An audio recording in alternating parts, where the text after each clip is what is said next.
Assalamualaikum Pak Ihsan, bisa terdengar suaranya?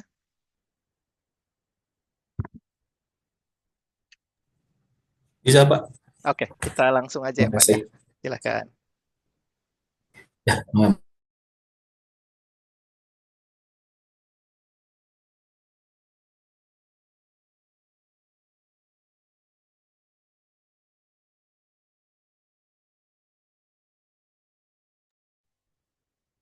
Halo Pak Ihsan, apakah terdengar suaranya?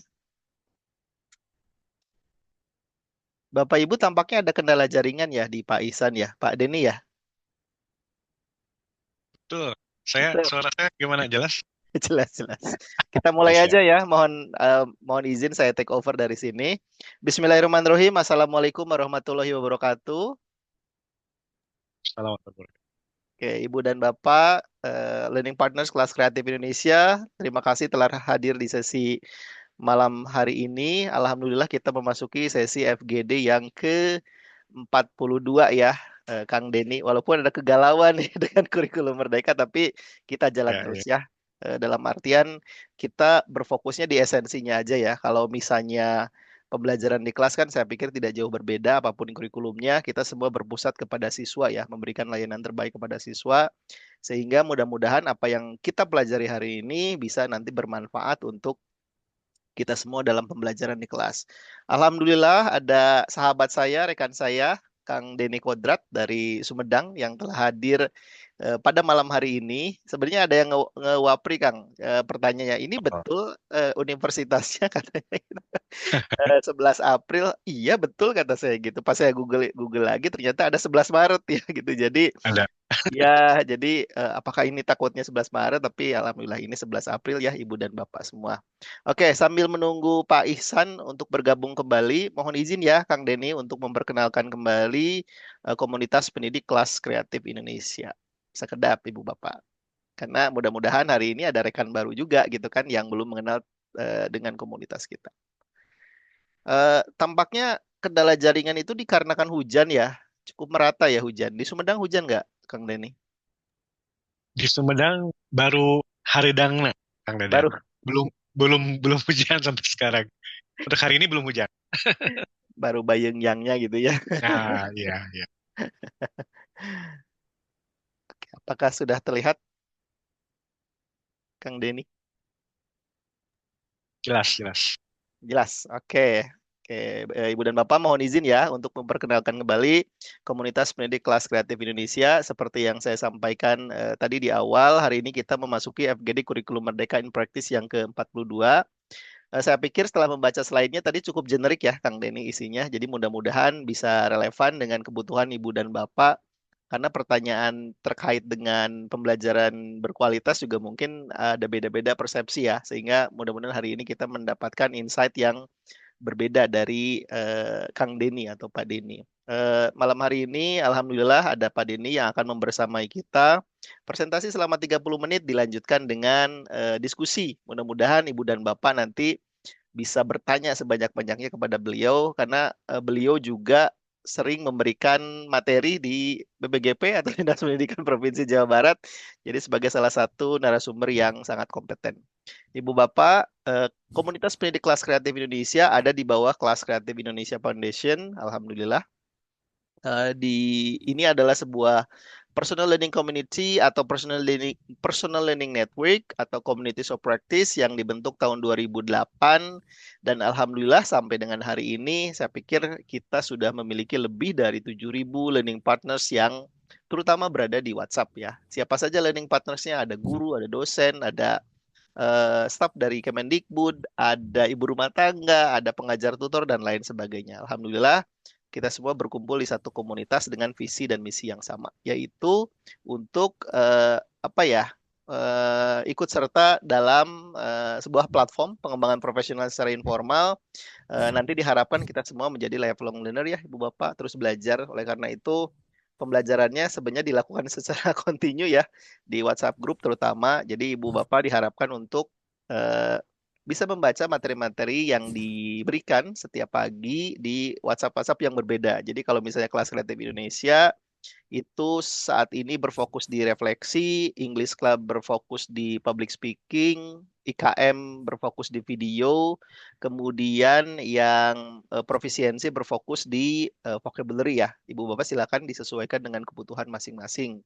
Kalau misalnya dirasa semuanya penting, silakan bergabung dengan semua WhatsApp grup yang ada. Jika dirasa, oh saya hanya ingin fokus di profisiensi, silakan gabung di profisiensi saja atau di IKM saja, English Club saja, dan lain sebagainya.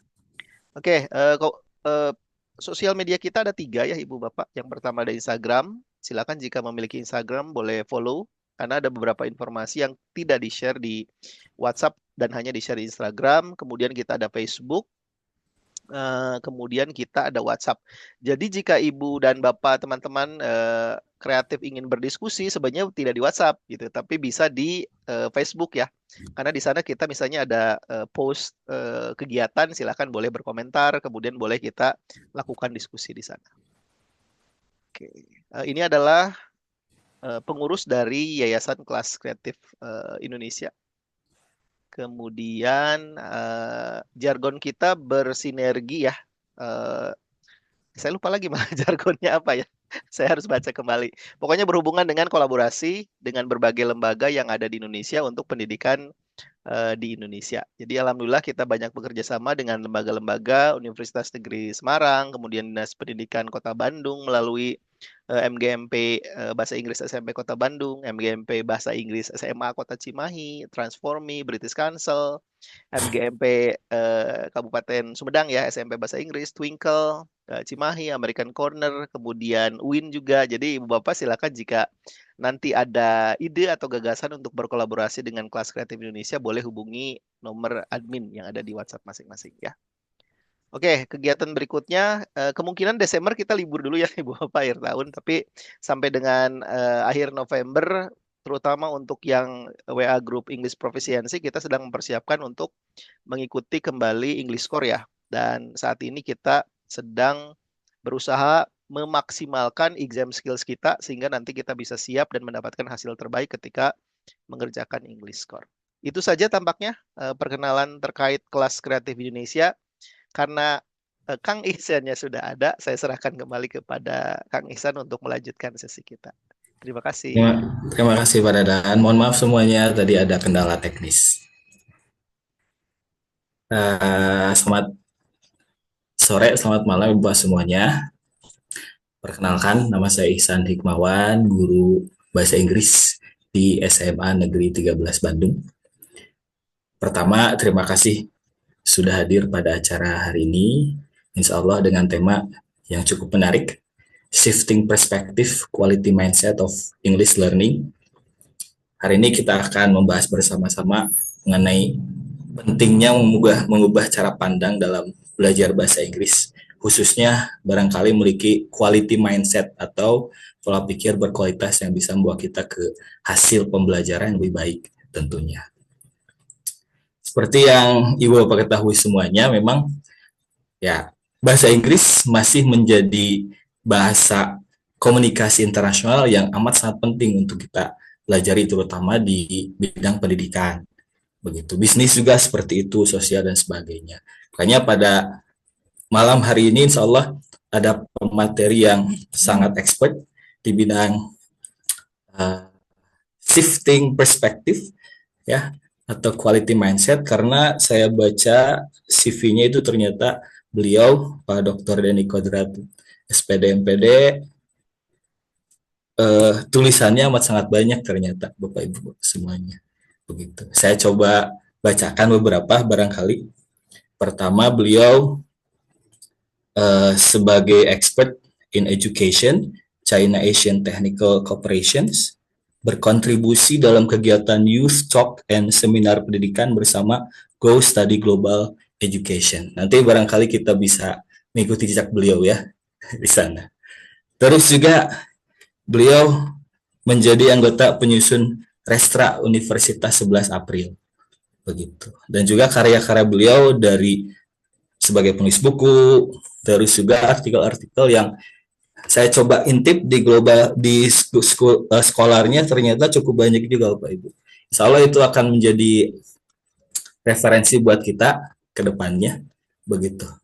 Untuk kita pelajari setelah ini barangkali. Tanpa berlama-lama lagi, Bangga Pak Dr. Denny Kodrat, SPD MPD, saya persilahkan. Mudah-mudahan 30 menit cukup ya Pak Dokter. Ya, tinggal di-cut saja kalau kelebihan, Kang Isan. Baik, bismillahirrahmanirrahim. Assalamualaikum warahmatullahi wabarakatuh. Assalamualaikum. Assalamualaikum warahmatullahi Eh, wabarakatuh. Baik, rekan-rekan sekalian, rekan-rekan para pendidik, baik guru maupun dosen maupun para penggerak komunitas, kemudian juga khususnya nih Kang Dadan yang telah mengundang saya, terima kasih sekali. Sebuah penghargaan ini setelah sekian lama tidak bertemu dengan Kang Dadan, kemudian juga Kang Isan. Nanti saya minta tolong bantu share screen materinya nanti Kang Isan. Baik, sebagai pengantar sebelum kita masuk ke share screen, terus terang saya sangat mengapresiasi adanya kelas kreatif yang sudah 42. Ini menurut saya FGD yang sangat luar biasa. Karena saya di kampus pernah melakukan hal yang serupa, itu cuma bertahan 3 kali, lalu off. Di sekolah, saya juga pengajar, guru di SMA Negeri Jatinangor, ada Kombel pun Alhamdulillah sudah berjalan selama 3 bulan. Tapi tentunya kalau dihitung secara kuantitas belum sampai 42 kali. Nah ini FGD ini luar biasa ya. Kalau bisa 1000 kali nanti bisa mendaftar ke apa tuh, ke museum rekor. Nah, museum rekor dan mendapatkan poin mungkin nanti di Museum Rekor Indonesia. Baik, selanjutnya Pak Kang Isan mungkin bisa di share screen. Sama saya, Kang Dedi. Oh iya, Sekarang iya. Baik, ada saya, kendala lagi ya. Siap, siap. ya, kita saling ini aja. Biasa, biasa. Dalam Iya, saling dalam backup aja. dalam in action. Tapi ini sudah terlihat terlihat TikToknya kalau karena sudah sering Kang ya. Jadi Iya. TikToknya luar biasa. Baik, ini temanya shifting perspektif. Jadi maksud shifting perspektif, kita mencoba mengubah perspektif kita yang lebih pada mindset untuk mungkin ya. Jadi bahwa mungkin saya ingin sedikit memberikan satu penekanan bahwa mengajar, mendidik itu sebetulnya dua hal yang berbeda. Kalau kita kutip Ki Hajar Dewantara, kalau mengajar lebih berfokus pada hard skill, kompetensi.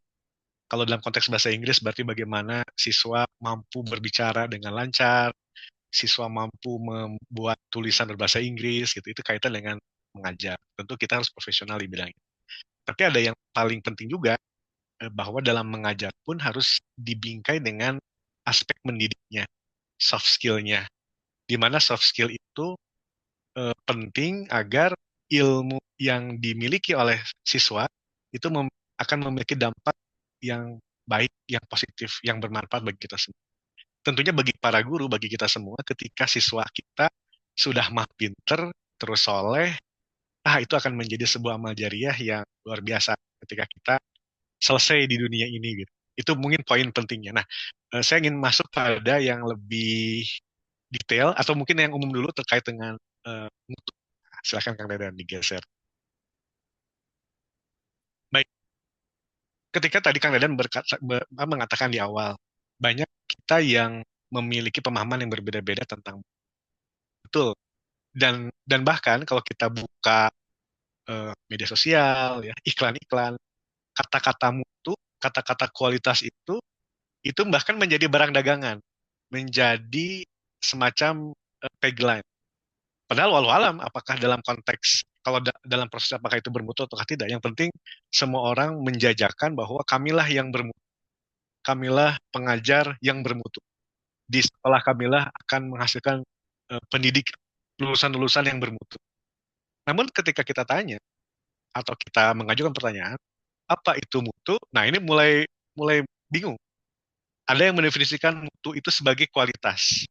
Ya, padahal mutu itu kualitas gitu. Dalam bahasa Inggris dikenalnya dengan quality. Dalam bahasa Indonesia bisa kualitas, bisa mutu gitu, itu sama. Itu tidak mendefinisikan atau tidak menjelaskan secara definitif, secara jelas apa itu mutu. Nah, oleh karena itu saya ingin menyederhanakan supaya tidak kemana-mana bahwa penyamaan persepsi kita di sini, mutu itu adalah standar. Jadi mutu adalah standar. Dengan kata lain, bila kita mengajarkan bahasa Inggris di kelas, memiliki standar, standar pribadi kita, standar etik kita, standar kita sebagai seorang guru, berarti kita sudah bermutu. Bila kita mengajarkan bahasa Inggris yang sesuai dengan apa yang diminta oleh Badan Standar BSKP, maka itu sudah bermutu. Bila kita di awal sudah berkomitmen atau sudah merancang kegiatan pembelajaran, misalnya selama 30 pertemuan, dan ternyata betul-betul 30 pertemuan, maka sudah terstandar, sudah bermutu. Nah, ini yang kita ingin samakan persepsi. Jadi mutu itu adalah standar.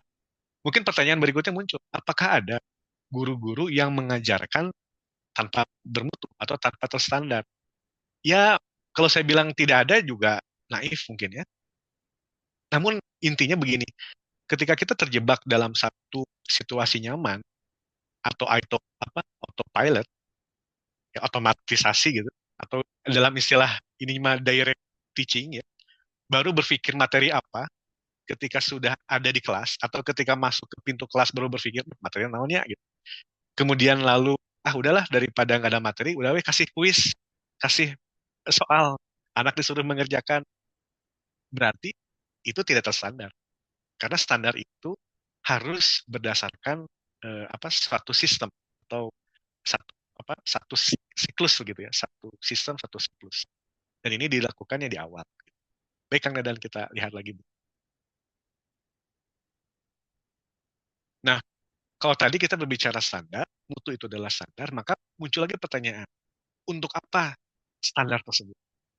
Nah, jelas dalam konteks mutu, ini saya kutip pendapatnya Edward Salis dalam Total Quality Management, TQM, bahwa tujuan dari standar ini untuk kepuasan pelanggan, kepuasan customer. Nah, muncul lagi ini perdebatan. Loh, kalau pelanggan, kalau customer atau bisnis dong?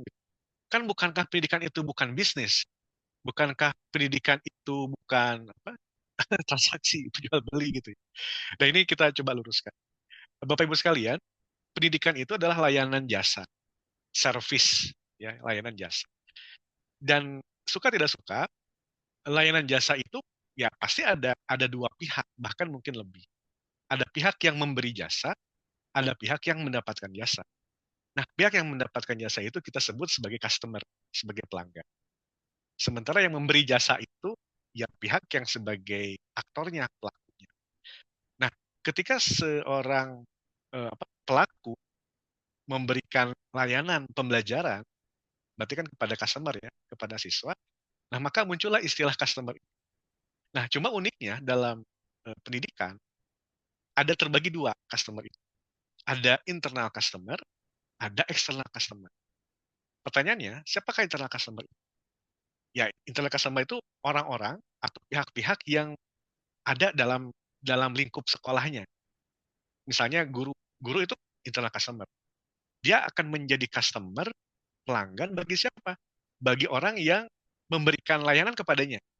Misalnya guru membutuhkan SK SKPBM, belajar mengajar. Maka guru itu sebagai customer. Dari siapa? Dari kepala sekolah. Jadi kepala sekolah itu bukan bos sebetulnya. Dia leader yang memberikan pelayanan. Gitu. Nah, ini pun harus kita coba luruskan juga. Kebanyakan ketika guru menjadi leader, menjadi kepala sekolah, itu posisinya tuh seperti bos. Seolah-olah tinggal tunjuk sana, tunjuk sini, selesai. Makanya kata ada seseorang yang bersoal, kalau sudah jadi bos mah, pokoknya selama masih bisa menyetikan jari seperti Thanos itu aman gitu ya. Tinggal tunjuk, beres, selesai. Padahal sesungguhnya enggak. Tidak begitu mindsetnya. Kepala sekolah, ketika dia memberikan semacam kebijakan, maka kebijakan itu sesungguhnya untuk memuaskan seluruh customer-nya gitu. Saat dia membuat SK dalam mengajar tadi dalam contoh ini. Maka yang menjadi customer-nya guru. Ketika guru komplain di kelas misalnya panas, inginnya ada kipas angin atau AC gitu. itu kan guru tentu saja tidak akan berbicara kepada caraka, tidak mungkin berbicara kepada front office atau kepada satpam. Dia akan berbicara kepada Wakasek Sarpas akan berbicara kepada kepala sekolah. Nah, ketika kepala sekolah mampu memuaskan keinginan guru itu, menyiapkan kipas angin misalnya, maka ya tadi itu bentuk satu bentuk bahwa guru itu menjadi customer, internal customer bagi sekolah, bagi kepala sekolah. Nah, apalagi siswa. Siswa itu dia customer, bahkan posisinya dia external customer karena dia pihak luar yang dia masuk ke dalam sekolah untuk mendapatkan layanan pembelajaran. Makanya dia sebagai penerima langsung. Penerima langsung dari siapa? Ya, tentu dari guru, dari wali kelas, dari kepala sekolah, bahkan dari seluruh warga sekolah, dari mulai satpam, kemudian caraka, bahkan sampai guru bahasa Inggris sekalipun gitu. Nah, karena dia menjadi primary external customer, maka siswa inilah yang sesungguhnya menjadi the king. Nah, ini saya ulangi lagi ya. Maka siswa yang sesungguhnya menjadi raja, menjadi the king dalam sekolah. Bukan kepala sekolah. Ingat, bukan kepala sekolah Bapak Ibu.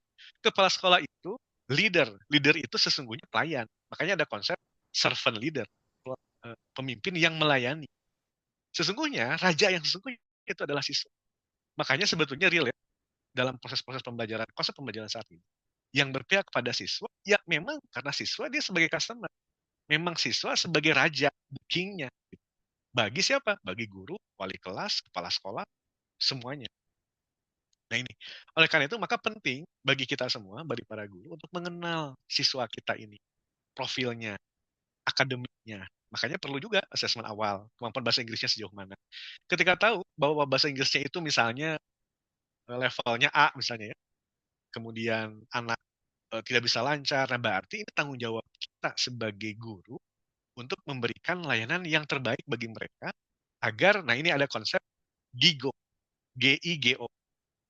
Idealnya gold in, gold out, emas masuk, emas keluar.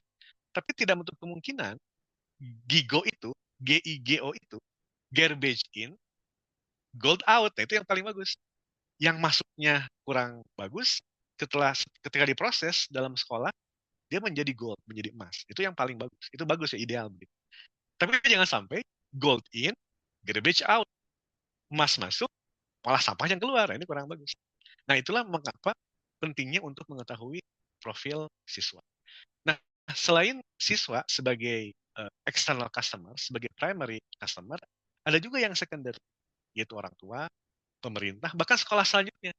Jadi bayangkan bila kondisi kita, misalnya kondisi di SMA atau SMP, lulus, kemudian masuk ke SMA, di SMA-nya dia belum, siswa kita ini belum bisa baca tulis, berarti SMP itu gagal sebagai pihak yang memberikan layanan pembelajaran yang baik, yang memuaskan gitu. Berarti SMP-nya tidak bermutu. Itu suka nggak suka seperti itu.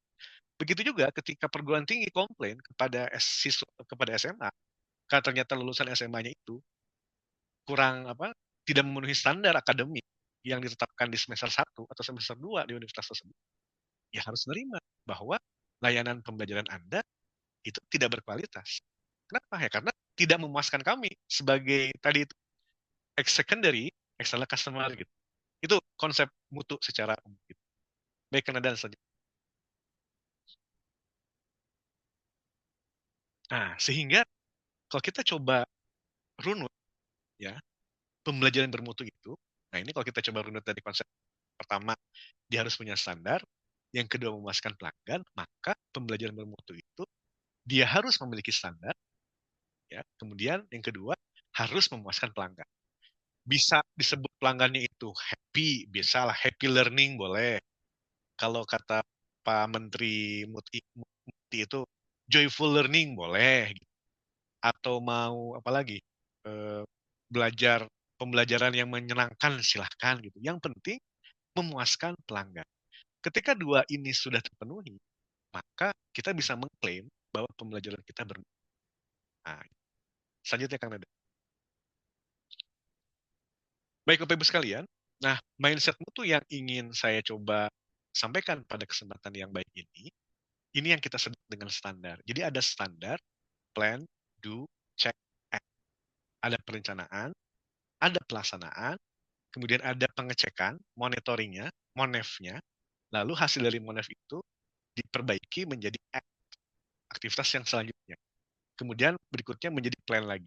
Di bagian bawah itu ada standarnya, standarisasi. Jadi plan, do, check, act ini bekerja di atas standar. Jadi Bapak Ibu sekalian, bila kita mengikuti capaian pembelajaran yang dilakukan oleh BSKP, kemudian anak itu persis sama, mampu menguasai apa yang diminta sebagai learning outcome-nya, maka itu dia sudah standar. Standar itu kalau kita ukur KKM, berarti misalnya kalau KKM-nya 7, berarti 7. Nah, diharapkan kita, guru-guru itu kan tidak di atas standar, tapi melampaui standar. Gitu. Nah, kalau melampaui standar itu berarti sudah bagus. Misalnya dalam capaian pembelajaran atau dalam tujuan pembelajaran yang dibuat Bapak Ibu di RPP, misalnya anak mampu membuat kalimat sederhana. Ternyata anak-anak yang kita ajarkan mampu membuat kalimat kompleks. Berarti itu kan di atas standar ya. Nah, berarti itu bagus gitu. Karena ketika semuanya hanya standar-standar saja, ya berarti anak seluruhnya yang kita ajarkan hanya sampai mampu pada tujuan pembelajaran. Apakah itu boleh? Ya boleh, bagus gitu. Tapi ketika anak bisa melampauinya, wah itu lebih bagus lagi. Nah, karena sistem plan do check act ini, ketika satu standar sudah bisa dilakukan, maka diupayakan bisa melampaui terus. Istilah bahasa Jepang itu ada kaizen. Dalam bahasanya eh, dalam bahasanya tadi Salis sebagai continuous improvement, perbaikan yang terus menerus. Nah, ini sebetulnya yang diharapkan. Kalau kata Steve Jobs, stay foolish, stay hungry. Artinya guru-guru kita semua tidak dalam zona yang nyaman. Karena kalau zona yang nyaman, tidak akan mungkin muncul continuous improvement. Tapi kalau kita berada dalam zona nyaman sebentar, lalu kita merasa ada hal yang kurang baik, kurang beres, berarti kan kita stay hungry, stay foolish. Berarti kita merasa harus belajar. Nah, itulah continuous improvement.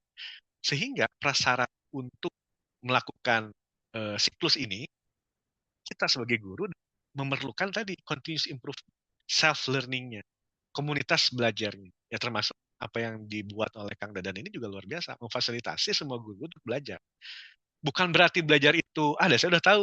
Bukan itu sudah pasti. Tapi yang paling penting bagaimana ketika kita sudah tahu, kita masuk pada derajat-derajat yang lebih tinggi dari itu. Sampai pada derajat wisdom-nya itu. Derajat kalau istilah guru, kalau menurut almarhum Profesor Muhammad Surya itu guru kolbu mungkin ya, levelnya itu.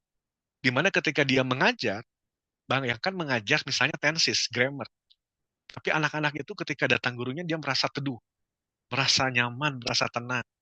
Bahkan ada soft skill yang diajarkan oleh sang guru itu. Itu luar biasa, guru kolbu. Waktu kami kuliah, nih Kang Dadan pasti ingat, karena satu guru dengan saya, kita mengenal Profesor Ilyas ya Kang Dadan. Beliau ketika mengajar, pada sederhana mengajarkannya itu cuma memberikan selembar kertas kepada kami, terus kami polohok gitu. Bingung, ini kertasnya bayar enggak gitu kan. Ternyata saat pertemuan dikasih kertas kerja yang kami sebagai mahasiswa tidak pernah mengeluarkan sepeser pun uang untuk memperbanyak. Itu luar biasa, sangat menyentuh dan sangat teringat. Bahkan tidak hanya itu, ketika Prof Ilyas ini kebetulan jamnya Kang Dadan tuh jam sesi pagi, ini saya masih ingat sampai sekarang. Jamnya kelas saya jamnya siang.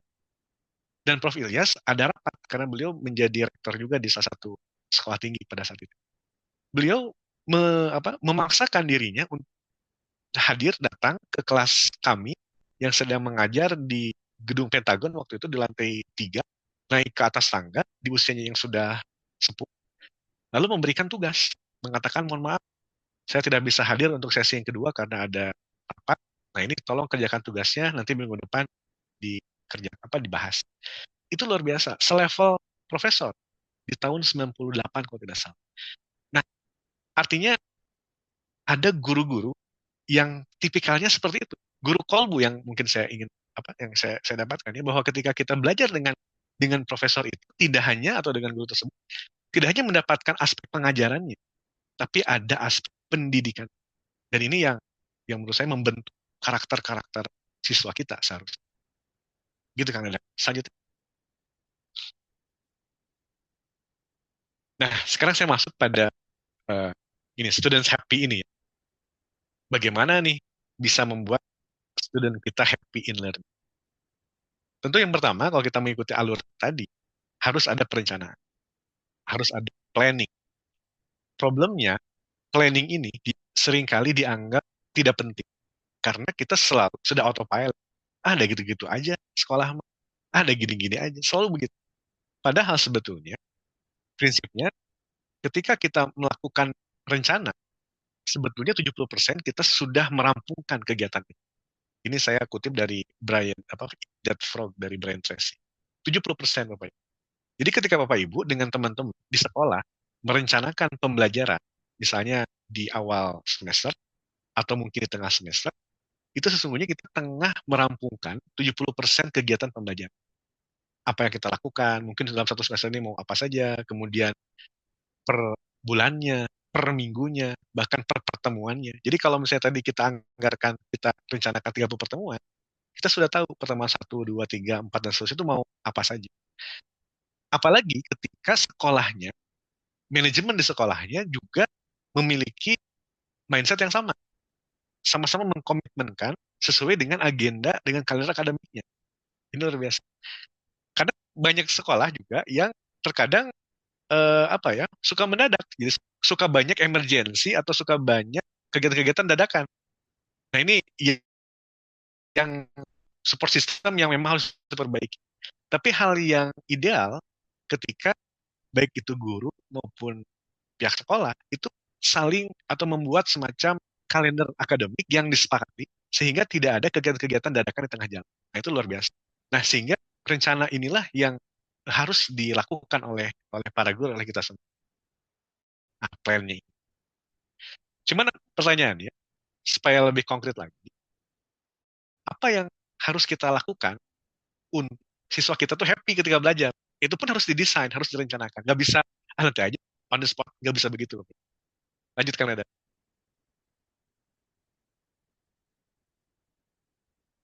Nah, ini. Pertama, hal yang sebenarnya ini mungkin kita sudah lakukan. Setidaknya kita menelaah dulu CP-nya, capaian pembelajaran. Oh, ini capaian pembelajaran untuk tingkat SD, SMP, SMA, rata-rata kan satu fasenya itu bisa 2 tahun ya Bapak Ibu.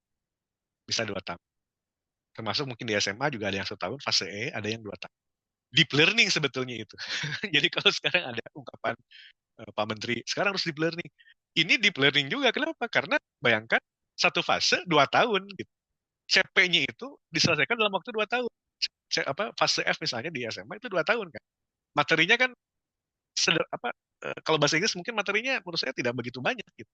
Artinya karena dia tidak terlalu banyak, sementara waktunya panjang, berarti harusnya deep learning. Nah, cuma bagaimana kita membahasakan deep learning-nya itu ya tentunya disesuaikan tadi dengan customer kita, dengan the king kita. Dia adanya di posisi mana nih? Jadi kalau istilah dia sedang berlayar dalam dunia ilmu sejak SD, SMP, SMA, nah di SMA itu dia ada di mana nih tahapan kompetensinya. Nah, sehingga penting sekali untuk kan begitu ya menjadi TP, TP, ATP prosedurnya. Nah sebetulnya begini Bapak Ibu, saya tidak mau memperdebatkan lebih lebih lanjut terkait dengan administrasi karena memang RPP itu kalau dilihat secara perspektif kertas itu administratif gitu. Tapi kalau kita lihat RPP itu dari aspek planning apa yang kita rencanakan itu dia menjadi prosedur, menjadi bagian dari SOP, menjadi bagian dari standar si si RPP itu. Bahkan secara yuridis, secara legalitas, secara legal, Bapak Ibu kita semua sebetulnya akan akan suatu saat nanti menjadikan RPP ini sebagai bukti ketika dalam proses perjalanannya ada yang menuduh kita misalnya melakukan malpraktek misalnya. Ada yang menuduh kita melakukan semacam penyimpangan dalam pembelajaran misalnya begitu ya Bapak Ibu atau dikriminalisasikan oleh orang tua misalnya gitu ya. Tapi amit-amit jangan sampai. Saya kemarin menulis di koran Detik News saya mengkritik ya Pak Menteri, mengatakan saya ketika Pak Menteri mulai memunculkan kurikulum baru yang tadi Kang Dadan sampaikan, saya menyampaikan justru yang urgen itu membuat undang-undang perlindungan guru atau perpu perlindungan guru gitu agar tidak ada lagi cerita guru yang dikriminalkan ya karena mendidik tadi. Tapi yang jelas ketika Bapak Ibu kita semua memiliki dokumen-dokumen itu yang kita anggap sebagai administratif, tapi si dokumen ini RPP ini kita lakukan sesimpel apapun RPP itu menjadi bukti atau itu menjadi apa ya semacam bumper kita bahwa apa bukti bahwa saya melanggar karena di dalam RPP ini sudah dituliskan apalagi ada tanda tangan kepala sekolah di situ. Nah ini sebetulnya yang sering kali terlewat ketika kita memaknai si RPP itu satu.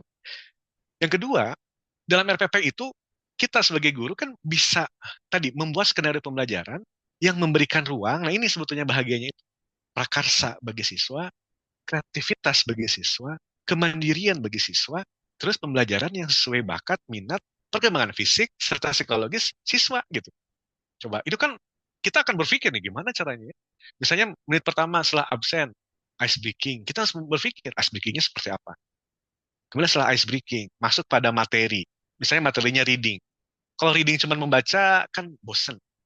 Berpikir lagi kita, bagaimana readingnya ini kita membuat menantang. Karena siswa-siswi kita senangnya ditantang gitu.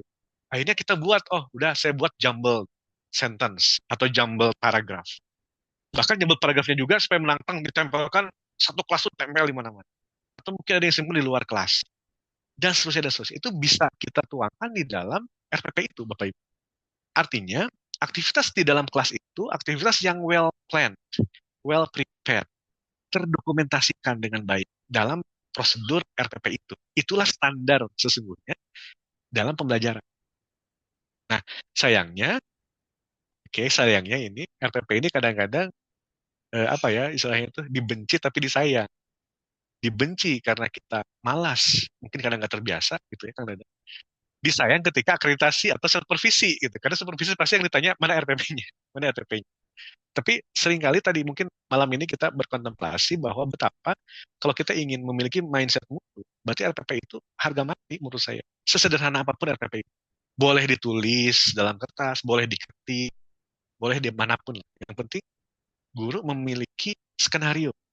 Kalau pilot itu ada checklist, nah mungkin checklist dalam guru itu RPP. Oh, udah ini, udah ini, udah ini, udah ini. Nah, itu barangkali. Baik, karena dan lanjut. Ah, ketika kita menyusun RPP, bahkan membawa RPP itu ke dalam kelas, dan kita mengklaim pembelajaran kita itu student center approach, bukan teacher center, maka sudah otomatis pembelajarannya harus berdasarkan kebutuhan siswa. Students need. Nah, ini yang paling. Munculnya pembelajaran diferensiasi itu untuk students. Jadi pembelajaran diferensiasi itu bukan metode sesungguhnya dalam pandangan saya. Saya ini pernah presentasikan tentang instructed apa, differentiated instruction ini di acara Goals tadi yang kebetulan di situ ada dari negara-negara ASEAN pada saat itu. Itu mindsetnya apa? Dia mindset begitu. Dia mindset, bukan sebuah metode. Kalau metode dia ada siklusnya, ada apa sequence-nya, ada sintaknya, ada tahapan-tahapan. Pembelajaran diferensiasi itu pembelajaran yang mindset guru, bagaimana guru itu memastikan seluruh siswa yang ada di kelasnya itu mendapatkan layanan pembelajaran yang adil. Kalau yang slow learner, gimana treatmentnya? Kalau yang fast learner, bagaimana topiknya, begitu. Dan jangan terjebak lagi pada gaya-gaya belajar gitu, sehingga kan ada miskonsepsi ya di sini. Misalnya gaya belajar nonton, dipinggirkan gitu, sebelah kiri yang belajarnya lari-lari sebelah kanan, sehingga guru menyiapkan 3 materi yang berbeda. Nah ini jadi akhirnya merepotkan guru gitu, merepotkan guru. Seharusnya nggak begitu. Jadi guru memahami bahwa di kelas dia itu ada yang kinestetik mungkin dominannya, ada yang audio mungkin, ada visual atau ada mungkin berbagai macam gitu yang dia suka. Nah, kemasan yang dia buat ketika mendeliver materinya itu bisa mengakomodasi itu. Makanya tadi aktivitasnya bisa beberapa aktivitas. Bisa reading ya. Reading kan bisa aja diam gitu. Tapi ketika dia reading mencoba untuk dibuat berstrategi, pakai jumbled paragraph, diacak-acak, dan tempatnya berbeda-beda, itu anak kinestetik dia enjoy. Mungkin anak yang audiovisual kurang, tapi setidaknya dia bisa bergerak. Lalu setelah itu kan ada lagi momen di mana dia diam, berkumpul, lalu dia berkolaborasi untuk memadu-madankan, memasangkan kalimat-kalimat yang sesuai. Lalu dia baca kan, gitu. Ketika dia memasangkan, dia membaca. Ketika membaca, nah gurunya sudah siap nanti dengan instruksi yang pada intinya itu mengecek pemahaman mereka. Yang jelas aktivitas itu tidak harus monoton, tapi tidak harus setiap kegiatan begitu terus gitu, Bapak Ibu. Jadi nggak berarti setiap kegiatan harus rame, nggak. Patokannya tetap kepada tujuan pembelajaran. Tapi yang jelas ketika kita melakukan proses pembelajaran, pastikan bahwa setiap siswa yang ada di kelas kita itu terakomodasi kebutuhan pembelajaran. Nah, itulah kita sebut sebagai student need. Lanjut, Kang Nada. Waktunya ini masih panjang atau berapa menit lagi? Kalau 5 menit lagi barangkali ya, Pak Dokter. 5 menit lagi, oke. Saya akan coba percepat. Nah, itu tadi di aspek perencanaan. Nah, sekarang aspek yang kita lakukan di kelas. Pertama, tentunya kita sebagai guru fokus pada aktivitas siswa. Jadi jangan kita menjadi aktornya, kita menjadi sutradaranya, anak-anak yang menjadi aktornya. Jadi jangan kita berpikir, saya sebagai guru harus mendemonstrasikan bahasa Inggris yang bagus. That's good. You are good to be a good model when you are speaking English in the classroom. That's good. Perfect. Tapi kan yang lagi kita lakukan membelajarkan siswa. Ya percuma kalau gurunya yang bagus bahasa Inggrisnya, tapi siswanya nggak bisa bahasa Inggris gitu. Kan begitu. Nah makanya yang penting menurut saya, bagaimana agar kemampuan berbahasa Inggris bahasa gurunya, teach it as a good model, of course ya, speak in English, of course, short instruction in English, good pronunciation, better, gitu, perfect bahkan. Tapi yang paling penting bagaimana encourage students to do similar thing, encourage atau sehingga guru bisa self confident, siswanya bisa self confident, siswanya bisa tidak takut salah gitu, dengan berbagai macam aktivitas. Nah, itu yang penting. Bahkan yang kedua, teacher talking time-nya juga perlu dilihat. Jangan sampai selama 90 menit gurunya berbicara 85 menit, siswanya 5 menit gitu. Berarti tidak student center kalau begitu. Student center menitik beratkan pada aktivitas siswa. Kalau misalnya topiknya tentang listening, tentang speaking, bahkan ya gurunya cuma membatasi talking time-nya. Siswanya harus banyak, jadi harus banyak student talking time-nya daripada gurunya. Nah, yang paling penting, yang poin keempat, berikan feedback. Ini yang paling penting. Karena ada prinsip, there is no process, there is no learning process if there is no feedback. Jadi kalau kita, Bapak Ibu, tidak pernah bagus, itu pronunciation-nya yang ini nih, misalnya misalnya itu kan feedback. Tapi jangan lupa untuk memberikan apresiasi dulu. Itu berarti ada pembelajaran. Tapi kalau dalam pembelajaran yang menarik tidak ada feedback, there is no process. Nah ini yang harus dipegang. Feedback ini harus dipegang. Jadi selain Bapak Ibu mengucapkan good job dan segala macamnya, ada konstruktifnya juga, konstruktif suggestionnya juga untuk improvement bagi siswa. Silahkan Kang Isa. Terima kasih Pak Denny atas pemaparan. Ada waktunya. Satu lagi nih. Oh, Yang sandwich feedback. siap. Feedback itu, Oh, nah, feedback itu ada beberapa jenis, tapi yang saya sarankan yang sederhana itu yang sandwich feedback. Ibarat sandwich, awali dengan positif dulu, apresiasi siswanya, lalu kemudian buat konstruktif feedback, diberikan masukan-masukan yang konstruktif, lalu akhiri dengan positif feedback. Dan berikan dengan tulus supaya siswa tidak tersinggung dan tidak mengeksplorasi kekurangannya, tapi lebih kepada suggestion. Ada beberapa slide lagi, kalau tidak salah kita cepat aja mungkin Kang Isa. siap. Nah, selanjutnya ini dua yang terakhir. Tadi plan, do, check. Nah, kalau cek, Bapak Ibu kita semua coba lihat lagi, apakah kegiatan kita di kelas ini sesuaikah dengan rencana kita yang dibuat, sesuaikan lagi dengan dokumen dari negara, dengan BSKAP-nya, dengan CP-nya. Kalau misalnya melenceng, luruskan. Kalau sudah bagus, maka tingkatkan. Bagus kalau ada semacam feedback juga dari yang lain, dari teman-teman sejawat kita. Oke, selanjutnya. Makanya penting juga sih untuk mengundang teman-teman guru untuk masuk ke dalam kelas sebagai bagian dari refleksi kita sebagai guru. Lanjut Kang Isan. Nah, ini bagian terakhir kayaknya. Untuk bagian act ini refleksi. Jadi apakah pembelajaran kita sudah baik dan bagaimana yang ditingkatkan? Terus apakah tujuan pembelajaran kita sudah tercapai oleh siswa ataukah belum? Buat juga barangkali sangat bagus juga untuk meminta feedback dari siswa. Puaskah dia sudah belajar apakah gitu ya. Bagian dari refleksi sebetulnya ini. Sehingga bila ini semua dilakukan dan tercapai, maka sudah betul Bapak Ibu apa yang kita lakukan.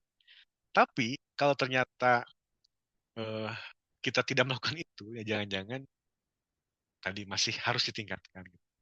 Masih standar atau masih under standar. Selanjutnya masih ada atau udah selesai? Nah ini, jangan lupa lagi, standar ini sebagai bagian dari siklus. Dan kalau ditanya, sampai kapan siklus ini akan berakhir? Jawaban saya, sampai langit ketujuh. Dia tidak akan pernah selesai. Selesainya sampai kita selesai menjadi guru. Begitu. Begitu, Bapak Ibu sekalian, Pak Ihsan, terima kasih atas waktunya. Mudah-mudahan apa yang saya sampaikan dapat dipahami oleh semua. Terima kasih. Assalamualaikum warahmatullahi wabarakatuh. Waalaikumsalam warahmatullahi wabarakatuh. Terima kasih Pak Denny atas pemaparannya yang sangat menarik buat kita semuanya karena memang perlu kita memperbaharui mindset kembali bagaimana cara pembelajaran dan juga cara mendidik mereka. Tidak tidak lupa juga barangkali anaknya atau siswanya juga perlu disamakan mindsetnya begitu. Selanjutnya Bapak Ibu semuanya, kita masuk ke sesi berikutnya yaitu Q&A session. Barangkali ada pertanyaan.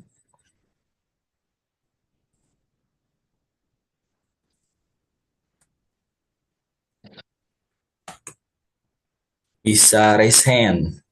Atau barangkali saya dulu, Pak Dokter nggak apa-apa ya? Oh, silakan, silakan. Silakan Kang Ihsan. Terkait dengan memang kita itu harus menjadi model terbaik di kelas begitu ya. Makanya memang banyak dari kita itu menggunakan bahasa Inggris di kelas. Tapi memang kadang terlupakan bahwasannya tidak semua siswa itu pandai ataupun mengerti apa yang kita ucapkan. Bahkan tidak jarang juga anak itu jadi minder ketika dia tidak apa ya tidak mengerti bahkan ya apa yang diucapkan oleh guru, instruksinya seperti apa begitu. Dan juga itu bahkan jadi ternyata jadi bumerang buat anak-anak, jadi nggak mau belajar begitu, apalagi mempraktekkan. Nah, kira-kira supaya mindsetnya itu menjadi menyenangkan, terus kita sebagai role modelnya pun memberikan motivasi ke mereka, encourage ke mereka. Barangkali ada tips atau trik gitu ya buat kita semuanya supaya bisa kita implementasikan di kelas. Gitu. Nah, ya, betul-betul. Baik, Kang Ihsan, Bapak Ibu sekalian, makanya penting bagi kita sebagai guru memahami psikologi anak. Bahkan eh, tidak jarang juga kita harus menguasai konseling juga.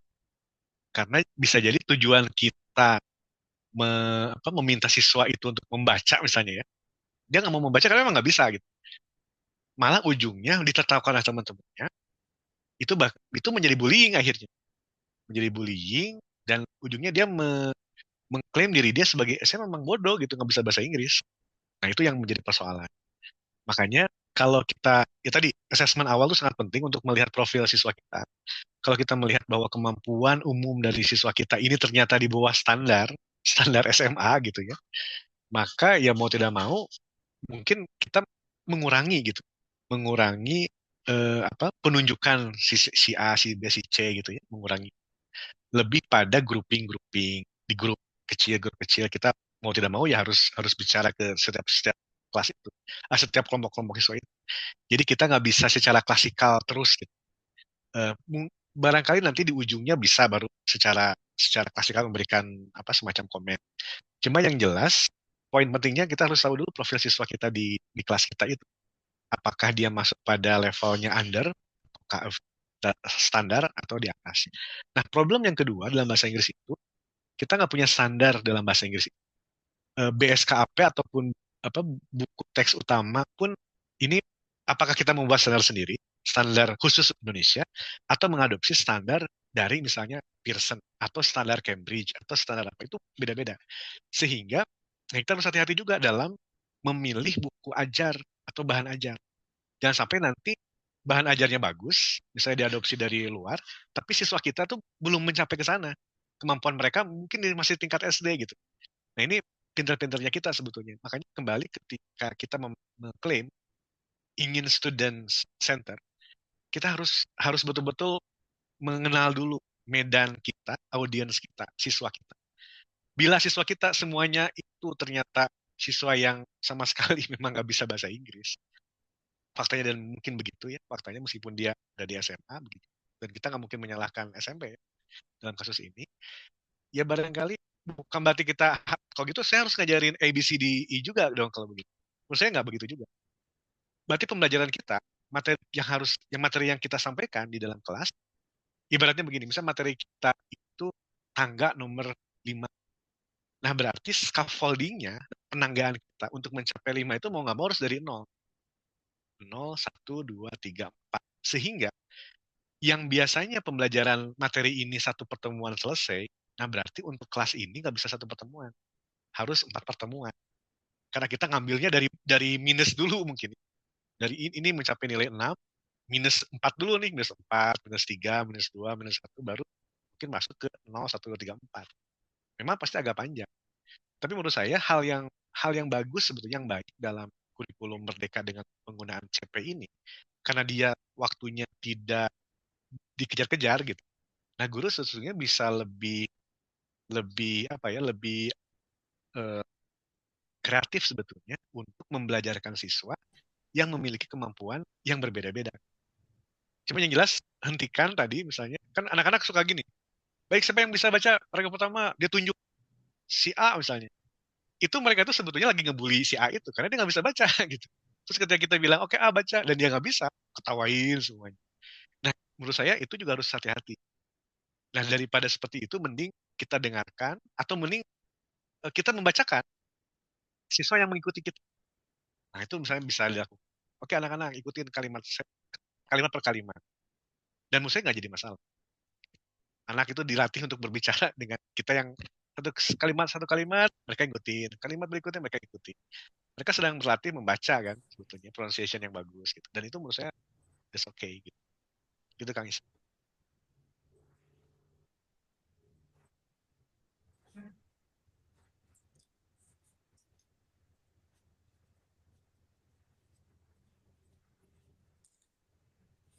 Terima kasih, Pak Dokter. Ini ada dua yang raise hand dan juga satu pertanyaan di chat box.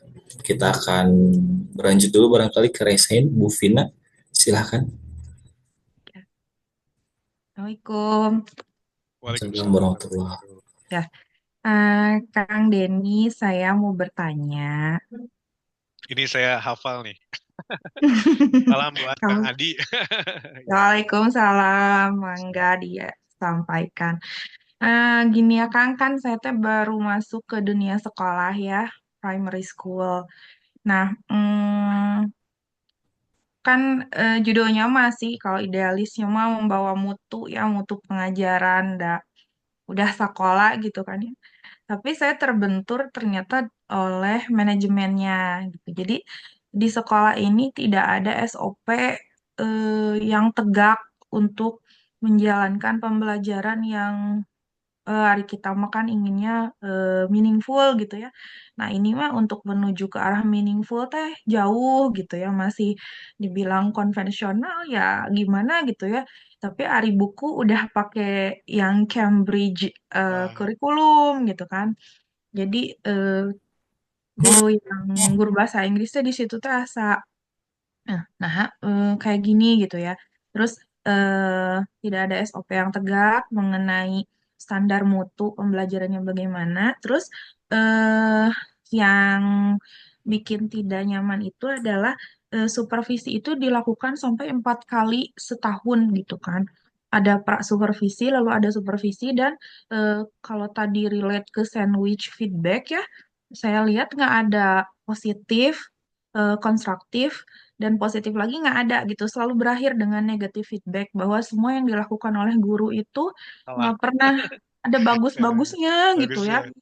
Udah Iya, mah iya, gitu, apa ya gitu, si supervisornya teh ya, si pengawasnya teh memang sudah sepuh gitu ya. Sementara ke kami guru-gurunya itu memang ya masih muda gitu kan, fresh graduate. Terus eh, banyak juga yang magister pendidikan gitu, tapi asal nggak ngefek gitu, tak kita teh henteu namper gitu ya, ilmu teh nggak kepake sama mereka mana. Jadi kalau misalnya benturannya manajemen dan tidak adanya SOP dari sekolah itu sendiri, gimana gitu kan, kita juga mau shifting mindsetnya jadi kararagok gitu dan selalu dianggap salah gitu.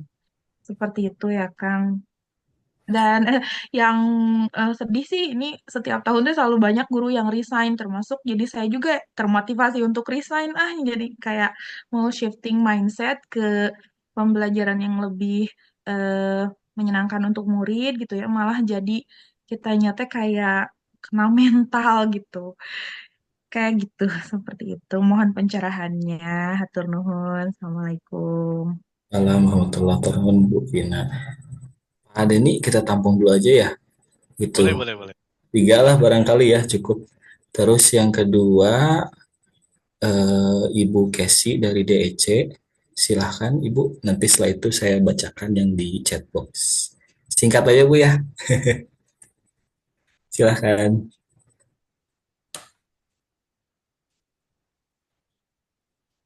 Assalamualaikum warahmatullahi wabarakatuh. Waalaikumsalam Masalah. warahmatullahi wabarakatuh. Ya, saya dari DEJ, Pak.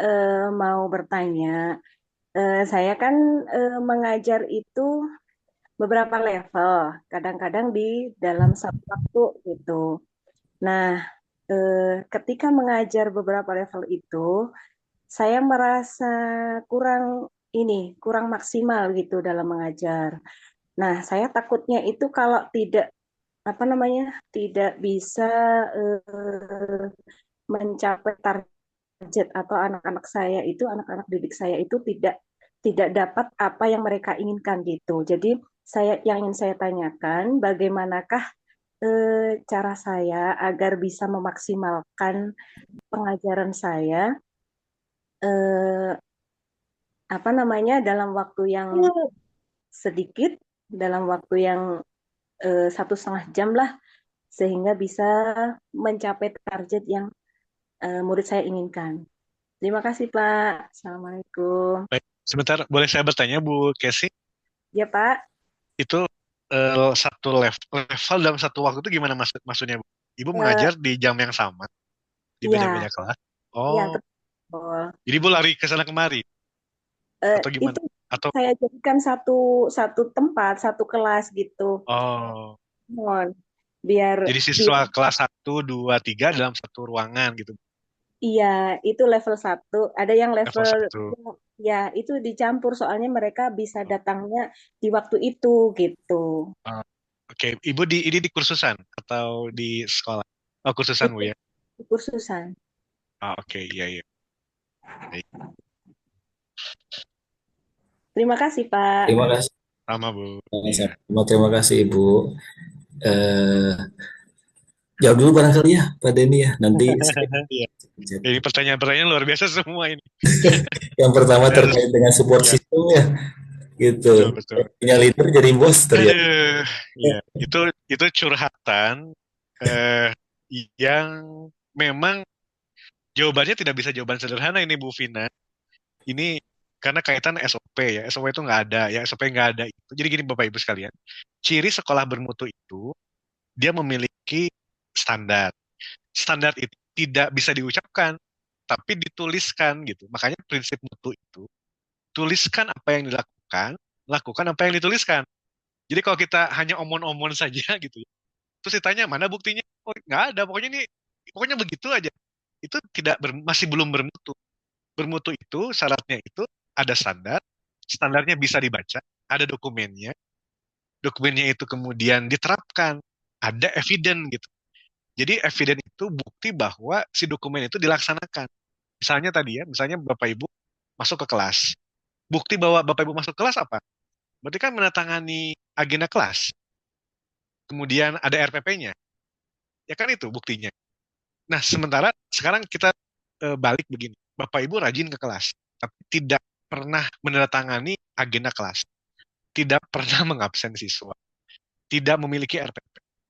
Terus 5 tahun berikutnya misalnya, ada Bapak Ibu mau naik pangkat nih ceritanya. Terus mengatakan, saya rajin rajin ke kelas kok, nggak pernah miss ke kelas gitu misalnya. Terus ditanya, mana buktinya bahwa Ibu ngajar di kelas itu? Dicek di agenda nggak ada. Dicek di RPP-nya juga nggak ada. Nah, makanya untuk membuktikan bahwa kita ada, itu perlu dokumen-dokumen tertulis tadi sebagai evidence. Nah, evidence itu harus sesuai dengan standarnya. Itu prinsip utama dalam sebuah. Nah, sehingga ketika sekolah tidak punya SOP, ya ini ambiar gitu. Ibarat pesawat terbang, ketika di atas bingung kita mau kemana ya gitu. Pokoknya mah terbang, nah itu tanpa SOP. Lebih parah lagi nggak ada radarnya. Karena SOP itu kan jadi radar. Karena visi sekolah itu menjadi cita-cita semua yang kita tuju. Nah ini sehingga pertanyaannya, terus kalau gitu siapa yang menegakkan SOP itu? Ya pimpinan, leader, kepemimpinan, leader. Itu ibarat Bu Vina bekerja dalam sebuah kapal, yang dalam kapal itu tidak ada navigasinya, tidak ada apa yang harus dilakukan. Kalau ada hal yang misalnya membuat kapal ini celaka misalnya, nggak ada mitigasinya, nggak ada yang bisa menyelamatkan gitu. Makanya muncul juga kasus yang berikutnya, supervisi sampai 4 kali dalam setahun. Kamu saya boleh tiap hari juga nggak apa-apa supervisi itu, boleh-boleh saja, dengan catatan pendekatannya tadi yang kata Bu Susan tadi ya, itu Bu Susan senior saya, eh, kawan saya waktu di salah satu SMA di Kota Bandung, harus coaching tekniknya. Jadi coaching itu kan setara, diskusi, bahkan bukan untuk apa namanya tuh, mengutik-utik kekeliruan, nggak begitu dalam konsep supervisi coaching ya, supervisi akademik supervisi coaching. Tapi misalnya ditanya kepada gurunya, sok Bu Vina misalnya, apa yang menurut Bu Vina masih kurang pas nih dalam pembelajaran hari ini? Apa yang menurut Bu Vina sudah bagus nih gitu? Ya guru akan menyampaikan, menurut saya Pak, yang saya kurang bagus itu saya masih misalnya belum bisa menghafal semua nama-nama siswa gitu. Terus nanti sama si supervisor nanya lagi, nah sekarang apa yang Bu Vina akan lakukan supaya Bu Vina bisa menghafal atau solusinya buat ke depan? Bagi saya nanti setiap siswa saya mau pasang dia ini kopi misalnya ya, kopi dari kertas yang tertulis namanya. Jadi ketika ada masalah ditanya oleh si coachnya itu atau supervisornya itu solusinya apa buat ke depan. Bu Vina pun akan menyampaikan solusinya dan itu akan diterapkan oleh Bu Vina di pertemuan berikutnya gitu. Jadi kan case close gitu, selesai. Jadi supervisi akademik itu bagian dari continuous improvement dengan catatan berbasis coaching gitu. Bukan berbasis intimidasi. Kalau seperti itu, kalau saya menjadi Bu Vina, udah Pak, Bapak aja coba ngajar, saya ingin lihat Bapak mengajar dan saya yakin tidak akan lebih baik juga gitu. Gitu. Jadi itu yang memang perlu kita semua apa ya pahami gitu. Suatu saat kalau Bapak Ibu nanti menjadi pimpinan, menjadi leader dalam satuan pendidikan, ya jadikan bahwa aset terbesar kita di sekolah itu Bapak Ibu guru. Itu aset terbesar kita. Karena tidak mungkin ada sekolah kalau tanpa guru. Tapi yang paling penting juga, siswa kita itu adalah the king-nya. Karena nggak mungkin ada sekolah tanpa siswa gitu. Itu yang paling penting. Itu mungkin Kang Isan, poin yang pertama. Yang kedua nih, yang Bu Kesi ya. Nah, yang Bu Kesi ini memang kalau di kursus memang ada kalanya seperti begini di satu level kan karena mengingat waktu dan segala macamnya. Nah, saya agak termenung juga Bu. Kalau idealnya kalau misalnya ada tiga siswa yang berbeda levelnya, berarti 3 guru. Tapi kan saya tidak tahu kondisi di sekolah ibu seperti apa ya, karena ada hal yang mungkin menjadi pertimbangan sehingga ibu harus menghandle 3 siswa atau 3 level yang berbeda dalam satu waktu. Paling ya mungkin yang saya bisa kasih saran ke ibu harus menelaah lebih lanjut materi siswa 1, 2, dan 3. Adakah irisan dari ketiga itu? Kalau ada irisan, nah itu ibu bisa menggabungkan irisan-irisan ini. Kemudian nanti dalam pendalamannya ibu bisa mendekati secara personal gitu, atau dikelompokkan sesuai dengan tingkatannya. Namun ini terus terang saya apa ya idealnya sih sebetulnya kalau menurut saya 3 yang berbeda supaya lebih fokus gitu. Karena kalau berbicara psikologi anak ketika ada siswa yang beda level, yang itu beda usia, bahkan terpautnya cukup jauh, kemungkinan ada siswa yang malu mungkin karena dia belum bisa sementara usianya sudah lebih tua daripada yang lebih muda. Nah, hal-hal itu yang perlu juga dipertimbangkan. Cuma saya kurang tahu, mungkin ada kebijakan-kebijakan lembaga yang membuat seperti itu ya, mungkin. Nah, cuma salah satu yang bisa saya sampaikan, mungkin salah satunya, Ibu bisa lebih melihat lagi materinya, gradasi materinya. Bila ada gradasi materi yang beririsan, misalnya Ibu tadi, misalnya untuk mencapai level 5, Ibu harus narik dulu ke -2 misalnya. Nah, -2 ini ada level yang kebetulan ada di kelas Ibu. Nah, itu bisa berbarengan. Tapi nanti ketika sudah masuk ke level-level atau ke materi yang lebih spesifik lagi, nah mungkin dibagi di kelas itu berdasarkan waktu diberdasarkan dengan tingkatan levelnya. Cuma mungkin kelemahannya waktu layanannya akan terbatas. Jadi di saat ibu memberikan waktu 60 menit, itu sebetulnya nggak 60 menit. Kalau ada 3 tingkat, berarti sebetulnya nggak cuma 20 menit, 20 menit, 20 menit sebetulnya. Karena ada fokus ibu ke tiap anak itu gitu. Artinya waktu belajar anak sebetulnya sedikit gitu. Makanya kalau kita berpikir lagi atau kalau nanti ibu sebagai pembuat kebijakan dan ingin mencoba melayani siswa secara optimal, secara waktu khususnya, saran saya lebih baik dipisahkan sehingga dia di apa namanya tuh dilatih oleh guru yang lain gitu. Bahkan kalau di sekolah-sekolah yang lain itu satu kelas itu bahkan 2 guru Bapak Ibu. 2 guru, satu kelas 2 guru. Jadi kalau satu kelasnya 15 anak, ada 2 guru di sana, berarti 7 anak terhandle oleh guru. Saya yakin prosesnya akan lebih hebat, akan lebih bagus gitu, dibandingkan dengan satu guru menghandle 15 orang. Itu Kang Isa. Terima kasih. Ini waktunya hampir habis, tapi ada satu lagi bisa dijawab. Ini Boleh, boleh, boleh. dengan ini menarik nih, antara mindset dengan akhlak siswa nih, pribadi ataupun attitude siswa nih yang sekarang lagi booming-boomingnya gini.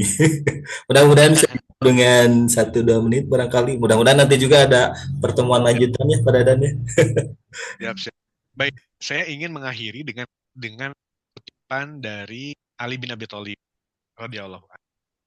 Beliau mengatakan begini, jika hari ini jika hari ini sama dengan hari kemarin, maka rugi.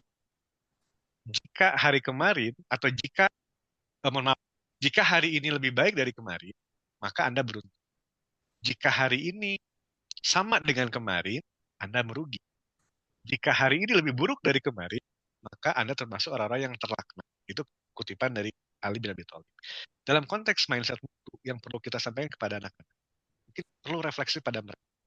Jika kamu hari ini, anak-anak, pulang ke rumah masih belah-beleh-beloh begitu ya, masih nggak tahu apa yang harus dilakukan, masih bahasa Inggrisnya tuh bisa keneh wae, cuman bisa I love you, I miss you, I hate you gitu, maka berarti kamu tuh sama seperti kemarin gitu ya. Artinya merugi gitu. Gak dapat edit values sih. Tapi ketika kamu menambah lagi kosakatanya, menambah lagi pembenaran katanya, bisa tidak hanya I love you, tapi tambah juga I love you but I miss you gitu. Itu kan menjadi satu compound sentence, tidak simple sentence saja. Maka kamu beruntung tuh gitu. Artinya Bapak Ibu sekalian, ketika memberikan tarik awalnya ke aspek pendidikan, tidak berguna kita bagus bahasa Inggrisnya jika bahasa Inggrisnya yang kita pakai ini untuk kegiatan-kegiatan yang kurang baik gitu. Tapi akan lebih bermanfaat jika kemampuan berbahasa Inggris kita ini digunakan untuk menambah skill kita, menambah daya saing kita. Untuk siapa? Untuk keluarga kita, untuk mungkin nanti anak cucu kita, agar kita menjadi orang-orang yang berdaya guna. Ingat dunia saat ini, dunia yang ambiguities ya, uncertainty gitu, dan segala macamnya. Yang ini mewajibkan kita semua untuk menjadi siswa-siswi yang unggul gitu di zamannya ini gitu. Mungkin itu barangkali aspek reflektifnya. Mudah-mudahan siswa-siswi kita dengan penuh keunikan, karena menurut saya tetap bahwa Allah menciptakan manusia itu dengan standar terbaiknya, pasti pintar, karena dari zaman dulu juga orang-orang itu sudah pintar, plus juga zaman sekarang pun juga sama juga, menurut saya pintar juga. Yang keliru itu mungkin jangan-jangan kita hanya sebagai guru, tidak memberikan layanan yang optimal, cenderung otomatisasi tadi, cenderung ya mungkin kurang menggali potensi mereka, plus juga kitanya tidak mampu untuk belajar gitu. Sehingga ini menjadi satu refleksi bagi kita juga, agar apa yang kita harapkan anak-anak Indonesia, kita semua pintar, cerdas, berakhlakul karimah, itu menjadi cita-cita kita semua. Begitu Kang Dadan, mohon maaf ini bila waktunya lewat dari yang diminta. Ini Kang Ihsan kayaknya Ya, terima kasih. ada gitu Kang Ihsan. Baik Kang Ihsan, terima kasih. Saya akan coba juga closing statement dengan 2 statement. Yang pertama, mari kita ajarkan anak-anak bahasa Inggris dengan nilai-nilai, ya, supaya siswa kita itu bernilai. Yang kedua, itu dari Albert Einstein. I have no special talent, but I'm not passionately curious. Itu yang sebenarnya harus kita ajarkan ke anak-anak. Yang terakhir, barangkali Ibu Bapak, kalau misalkan berkenan, silahkan di on cam-nya, kameranya di on kan, terus kita foto-foto dulu, setelah itu kita akhiri. Begitu. Enggak.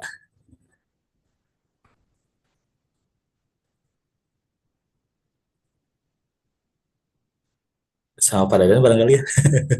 Boleh. Ya. Bapak Ibu boleh diberikan senyum terbaiknya. Saya mungkin hanya ambil foto yang ada gambarnya saja kali ya. Alhamdulillah ada 59 tadi sampai 70 Kang Denny bertahap naik ya. Tapi alhamdulillah bertahan sampai 59. Alhamdulillah. Iya. Ya. Materi-materi mohon izin ya, saya sudah share di WhatsApp grup termasuk dengan profilnya Kang Denny. Karena banyak referensi ya teman-teman yang bisa dibaca. iya. Jadi silakan Siap. dicek nama beliau dan artikel-artikel yang sudah beliau tulis. Jadi buah pemikiran beliau bisa kita telah bersama gitu ya. Jadi hari ini mungkin hanya sekilas saja ya apa yang bisa kita dapatkan dari Kang Denny. Mudah-mudahan nanti ada sesi berikutnya lagi untuk diskusi yang lebih yang lebih eh, hot lagi karena ini berkaitan dengan pendidikan itu nggak ada habis-habisnya. Habisnya. Betul. Betul. Oke, teman-teman, kita foto bersama ya. 1, 2, 3. Oke, sudah. Terima kasih, Mangga, Kang Ihsan. Terima kasih Bapak Ibu semuanya, Bapak Penetari, Pak Denny dan juga Pak Dadan. Mudah-mudahan kita bisa bertemu lagi di lain kesempatan. Mohon maaf bila ada kata-kata yang kurang berkenan dan juga kekurangan saya. Ditutup dengan doa. Subhanakallahumma bihamdika asyhadu an la ilaha illa anta astaghfiruka wa atubu ilaik. Assalamualaikum warahmatullahi wabarakatuh. Waalaikumsalam warahmatullahi wabarakatuh. Terima kasih Kang Denny, Pak Ihsan, Pak Diki, sehat-sehat. Terima kasih, Salena. Nuhun.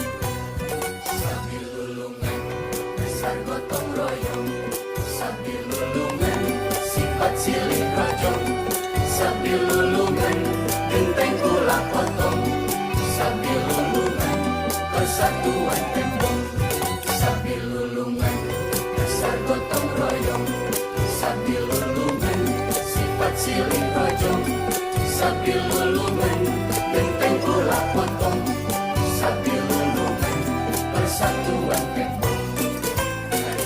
Oh haka, oh haka, teguh tanggung berbawa sambil lulungan, satya, jiwa, sempur sikil, nafas minta saling.